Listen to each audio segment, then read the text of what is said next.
আজকে কালী পুজোর পরের দিন। আজকে তোমাদের কালকে বলেছিলাম আজকে আবার নেক্সট দিন বেরোবো। এই দেখো আমরা রেডি হয়ে বেরিয়ে গেছি, এখন ব্রাশ করতে যাচ্ছি। চলো আবার রাস্তায় দেখা হচ্ছে।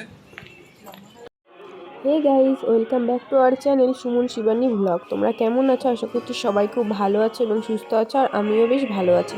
তো আজকে এসেছি বারাসাত ঠাকুর দেখতে, আর আজকে হচ্ছে কালী পুজোর সেকেন্ড দিন, মানে কালী পুজোর পরের দিন আমরা আবার ঠাকুর দেখতে বেরিয়েছি। আর ফার্স্ট টাইম আমি ইন্ট্রো দিতে পারিনি, রেডি হয়ে বেরিয়ে গেছিলাম, বড়মশাই ইন্ট্রো দিল। তো তোমরা একটু মানিয়ে নিও, ও আগে কোনো দিন ইন্ট্রো দেয়নি, ফার্স্ট টাইম কিছু বললো ব্লগে, এটাই আমার অনেক ভালো লাগলো। ওকে দেখেছিলাম আমার পা মচকে গেছিলো, তো আজকে বেরোতে পারবো কিনা ঠিক ছিল না, তাও কিন্তু আজকে বেরোচ্ছি, কারণ বছরে এই একটা বারই কিন্তু আসে পুজো, আর আজকের দিনটা যদি মিস করি আবার সেই একটা বছরের অপেক্ষা। তো তার জন্য কিন্তু আজকে আবার বেরিয়ে পড়েছি। আর আজকে আমরা বেরিয়েছি প্রায় রাত 11টা বেজে গেছে, লাস্ট ট্রেন ধরেছি। আর আজকে আমরা 3জন এসেছি, আমি, রাহুল দা আর হচ্ছে তোমাদের দাদাভাই। তো এখন আমরা যাচ্ছি, কালকে দেখেছিলে কেএমসি রোডের ওদিকে ঠাকুরগুলো দেখেছিলাম, আজকে আমরা এসছি হচ্ছে আশি রোডের ওই দিকটাতে এসছি। তো চলো এখানে ঠাকুরগুলো তোমাদেরকে দেখাই, তোমরাও দেখো, আর কেমন লাগে অবশ্যই কিন্তু কমেন্ট সেকশনে কমেন্ট করে জানিও। তা ওখান থেকে কিন্তু আমরা হাঁটা শুরু করেছি, হাঁটা শুরু করে এখন পরপরই এখান থেকে দেখতে দেখতে যাব। আর এখানে ক্লাবগুলো খুবই কাছাকাছি, বেশিটা দূরত্ব নয়। তো এটা মনে হচ্ছে শতদল সংঘ ছিল, আই হোপ, অতটা মনে পড়ছে না, কিন্তু যে কটা ঠাকুর দেখেছি প্যান্ডেলগুলো সত্যিই খুব সুন্দর হয়েছিল। তো এটা দেখতে পাচ্ছ, এটা কিন্তু পুরোটা মাটি দিয়ে তৈরি করেছে, আর এত সুন্দর নিখুঁত হাতের কাজ, খুব সুন্দর লাগছিল। গণেশের মূর্তি ফুর্তি অনেক কিছু করা ছিল একদম নিখুঁতভাবে, ঠাকুরটাও পর্যন্ত এইরকম মাটি দিয়ে করা ছিল। তো খুব সুন্দর হয়েছিল, করতে যে করেছে হয়তো অনেকটাই কষ্ট হয়েছে তাদের, কিন্তু প্যান্ডেলটা অসাধারণ, দেখো একদম নিখুঁতভাবে করেছে, মানে দেখে তোমার মনটা পুরো জুড়িয়ে যাবে, এত সুন্দর সুন্দর করেছিল। তো এখানে যে কটা ঠাকুর দেখেছিলাম সব কটাই মোটামুটি ভালোই ছিল। তো চলো, এই তো সবে শুরু, আজকে হোল নাইটই চলবে, তার জন্য লেট করেই বেরিয়েছি, লাস্ট ট্রেন ধরে আমরা এসছি, আর সকালে ফার্স্ট ট্রেন ধরে কিন্তু আমরা বাড়ি চলে যাব। তো চলো ঠাকুরগুলো দেখো।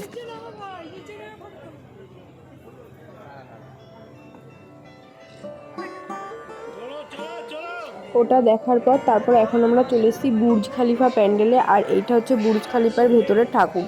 বুর্জ খালিফাটা তোমার বাইরে থেকে দেখা যাচ্ছিল, আর ভেতরে কিন্তু ঠাকুরটা করেছিল। আর বুর্জ খালিফা দেখতে গেলে তোমাকে বাইরে গিয়ে দেখতে হবে, তুই বলো না কেন, শ্রীভূমিতে সবসময় সুন্দর হয়, সেরকম হয়নি, কিন্তু সুন্দর হয়েছিল, খারাপ হয়নি। তো ওটা দেখার পর আবার এটা চলে এসেছে, আমাদের মেন আজকে ছিল যে আমরা আগুয়ান সঙ্গ যাবো আদিযোগী দেখতে। তো তার উদ্দেশ্যেই যেতে যেতে এতগুলো প্যান্ডেল পড়লো, সেগুলো দেখে তারপরে এরপরে আমরা যাব আদিযোগীতে। এটাও নর্মালের ভেতর করেছিল, কিন্তু খুব সুন্দর প্যান্ডেল হয়েছিল। এবার আমরা চলে এসেছি সেই আদিযোগী প্যান্ডেল দেখতে, বারাসাত আগুয়ান সঙ্গ। তোমরা যারা যারা এসছো অবশ্যই সেটা জানো। আর এখানে এত সুন্দর লাগছিল, মানে এখান থেকে তো আমার যেতে ইচ্ছা করছিল না, আর এখানে সবাই নাচানাচিও করছিল। তো এটা দেখে এরপর আমরা ফিরবো। এখন দেখো ভ্যানে উঠে গেছি, ভ্যানে করে এখন আমরা ফিরছি। আর যেহেতু হালকা হালকা ঠান্ডা পড়ে গেছে, আমি সবে ঠান্ডার থেকে উঠেছি, তার জন্য কিন্তু আমি গলায় স্কার্ফটাও পেঁচিয়ে নিয়েছি। তোমাদের দাদাভাই বললো যেটা কানে পেঁচিয়ে নাও, নাহলে আবার তোমার ঠান্ডা লেগে যাবে, শরীর খারাপ করবে। তো এখানে ভ্যানে আস্তে আস্তে আমরা কিন্তু প্রচণ্ড মজা করছিলাম, আর গান বাজছিল, তো আমরা গানের সাথে গান করছিলাম, খুব আনন্দ করছিলাম। আর রাহুলদাও কিন্তু আমাদের সঙ্গে খুব মজা করেছে। তো চলো এখন আমরা আবার স্টেশনের দিকে ফিরছি। এবার আবার আমরা ওই পারে যাবো কেএমসি রোডের ওদিকে 2-3টে ঠাকুর দেখা বাকি আছে, ওটা যাবো। আর এটা হচ্ছে যেতে যেতে ভ্যানের থেকে ভিউটা আমরা নিয়েছিলাম। তো এরপর চলে এসেছি আমরা কেএমসি রোডে ব্যবসায়িক সমিতিতে, এই ঠাকুরটা করেছিল, তো এই ঠাকুরটা দেখার জন্য আবার লাইনে দাঁড়িয়ে পড়েছি। আর ওটা একটা পুকুর ছিল, পুকুরের ওপরে এই প্যান্ডেলটা করেছিল, তো সেই ভিউটা নিলাম, সেটা তোমাদেরকে দেখালাম। এবার ভেতরে ঢুকছি, ভেতরের ভিউটা তোমাদের দেখাচ্ছি, তো চলো দেখো। এখন কিন্তু প্রায় অনেকটা ভোরের দিকেই, আর আমরা একটা ব্রিজের ওপর থেকে আসছিলাম, ওখানে অনেক রিলস বানালাম, রিলস বানানোর পরে এখানে আসলাম। আর এটা কিন্তু পুরো বোতল দিয়ে প্যান্ডেলটা করেছিল, তোমরা ক্যামেরায় কতটাতে বুঝতে পারছো জানি না, কিন্তু এটা পুরো বোতলের প্যান্ডেল ছিল, কাচের বোতলের প্যান্ডেল। আর এই যে রয়েছে ভেতরটা, তো চলো দেখো, তোমাদের কেমন লাগে অবশ্যই কমেন্ট বক্সে কমেন্ট করে জানিও।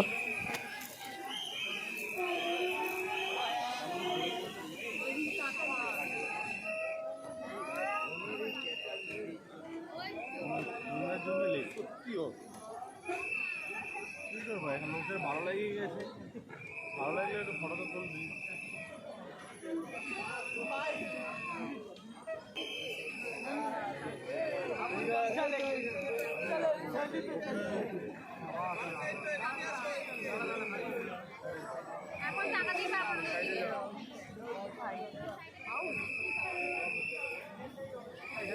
প্যান্ডেলটার অনেকটাই লাইন ছিল, তো এখন আমরা প্রায় মুখের কাছে চলে এসেছি। আর এখানে ঠাকুরটা বাইরে থেকে দেখাচ্ছিল বলে অনেকটা ভিড় জমছিল এখানে। আর মাকে দেখো পুরো নৈহাটির বড় মায়ের মতো দেখতে ছিল, মানে সামনে থেকে আরও বেশি ভালো লাগছিল দেখতে। আর এই ভিডিওটা কিন্তু তোমাদের দাদাভাই করেছে, কারণ এতটা হাইট থেকে আমি ভিডিওটা করতে পারছিলাম না। প্রথমেই বললাম সামনে অনেক জ্যাম ছিল, আর এটা ভেতরে ঢোকার কোনো সিস্টেম ছিল না। এখন বাজে কটা?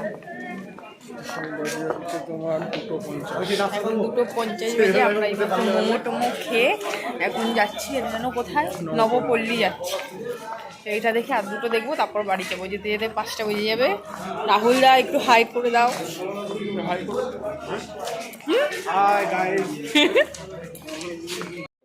তো এখন কিন্তু আমরা চলে এসেছি নবপল্লী, আর এখানে করেছিল বদ্রীনাথ মন্দির। তো ওই মন্দিরে চলে এসেছি, ওখানে একটু মোমো টোমো খেয়ে তারপর আবার আমরা হাতে হাতে কিন্তু চলে আসলাম। আর 3 জন আছি যেহেতু অনেকটাই মজা হচ্ছে। তো ওখান থেকে আবার এখানে চলে এসেছি আমরা সবাই ক্লাব। এখানে একবার সিমলা করেছিল, তারপর থেকে কিন্তু আমরা এটাতে আসি।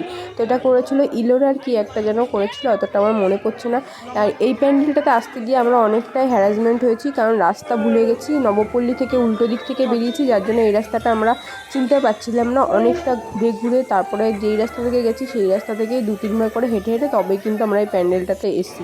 আসার সময় খুবই প্রবলেম হচ্ছিল, যাই হোক এসে কিন্তু খুব সুন্দরই লাগলো প্যান্ডেলটা। আর এই প্যান্ডেলটাতে খুব একটা ভিড় জমে না, আর ভিড় হলেও মানে তাড়াতাড়ি লাইনটা এগিয়ে যায়। এর জন্যই কিন্তু আমরা অনেকটা হেঁটে হলেও এই প্যান্ডেলটাতে আসি। তো এটা করেছে যে বিষ্ণু এখানে আছে, আর এই যে করেছিল প্যান্ডেলটা, এই প্যান্ডেলটা খুব সুন্দর করেছিল। আর এটাই হচ্ছে আমাদের শেষ প্যান্ডেল। আর এটার থেকে বেরোনোর সময় আরেকটা প্যান্ডেল পড়ে, ওই প্যান্ডেলটা আমরা দেখি, ওটাও ছোটো ভেতরে খুব সুন্দর করে প্যান্ডেলটা। তো এবার আমরা ভিতরে ঢুকবো, বাইরে একটু ফটো তুলে নিলাম। এরপরে যে ভেতরে এটা করেছিল ঠাকুর করেছিল, ওটা ভিডিওটা করা হয়নি। তারপরে এই যে ওখান থেকে বেরোনোর পথে এই প্যান্ডেলটা আমাদের পড়েছে। তো এই প্যান্ডেলে এখন ঢুকবো, ভাবছিলাম ঢুকবো না, কিন্তু তোমাদের দাদাভাইকে বললাম যে এই প্যান্ডেলটা ছোটোখাটোর ভেতরে সব করে। আর প্রত্যেক জায়গায় এই INS লেখা কেন, ব্যাপারটা বুঝতে পারলাম না। প্রত্যেকটা প্যান্ডেলে এরকম লেখা আছে, এর কারণটাই বুঝতে পারলাম না। তো তারপরে এখন চলেছি এই প্যান্ডেলটার, প্রত্যেকটা প্যান্ডেলে মানে এরকম নীল নীল আলোগুলো না একদম বাজে, কোনো ফটো ভালো আসে না, কিচ্ছু না। কিন্তু যাই হোক প্যান্ডেলটা ভিতরটা খুব সুন্দর করেছিল, ছোটোখাটোর ভেতরে প্রত্যেকবারই সুন্দর করে। তো এগুলো করেছে, দেখো সুন্দর করেছে। আর এদিকে ঠাকুরটাও কিন্তু বেশ সুন্দর, এই ঠাকুরের পুজো হয়েছে। আর এইটা ছিল শো। তো ঠাকুরটা কেমন লাগলো অবশ্যই বলো, আমাদের কিন্তু খুব ভালো লেগেছিল এই ঠাকুরটা।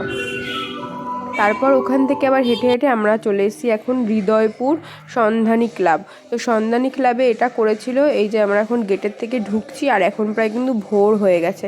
আর আমরা সব ঠাকুর কিন্তু প্রায় হেঁটে হেঁটেই দেখেছি, শুধু ওই আগুয়ান সঙ্গ দেখে ওখান থেকে আসার সময় ভ্যানে করে এসেছিলাম স্টেশন।